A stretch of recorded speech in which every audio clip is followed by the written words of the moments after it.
Cachar cancer হস্পিটালত গৈছিলো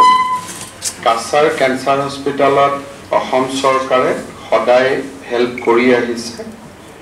doctor Ravi কাননে মোক আৰু এটা লাইনাক মেচিনছ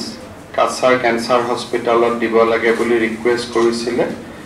Accordingly, অসম চৰকাৰৰ পৰা আমি কাছাৰ ক্যান্সাৰ হস্পিটালত 12 crore rupees আমি দিম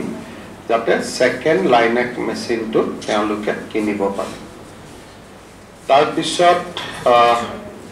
শিলচৰৰ পৰা মই হাইলাকান্দিলৈকে গলো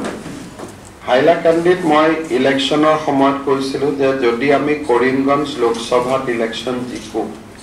then we will construct another medical college in Hailakandi. So, DC moi tate daitto di ahisu to find out a suitable location. After 2 or 3 months, a team will visit Hailakandi, and if location is suitable, then next year we will begin construction of Hailakandi Medical College. But at a Hailakandi সমস্যা থাকে project declare কৰিলেও তেওঁলোকে মাটি দিব নোৱাৰে আৰু সেই কাৰণে মই কথা দিও কথা ৰাখিব নোৱাৰো so first condition is suitable land যদি তেওঁলোকে suitable land দিব নোৱাৰে then I am not responsible but যদি suitable land দিব পাৰে then আমি হাইলাকান্দিত আমি medical college or কাম আমি start কৰিম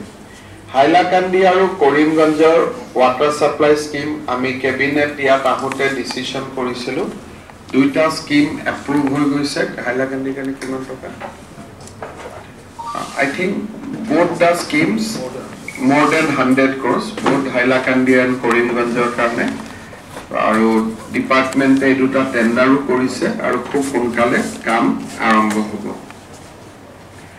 আজি ৰাতিপুৱা মই শিলচৰ মেডিকেল কলেজত গৈছিলো শিলচৰ মেডিকেল কলেজত আমি এটা 500 বেডেড হস্পিটাল এটা বনাই আছো অহা বছৰ নৱেম্বৰ মাহত এই 500 বেডেড হস্পিটালৰ কামটো কমপ্লিট হ'ব after that আমি another এটা 1000 বেডৰ হস্পিটাল এটা বনাব খুজিছো যাতে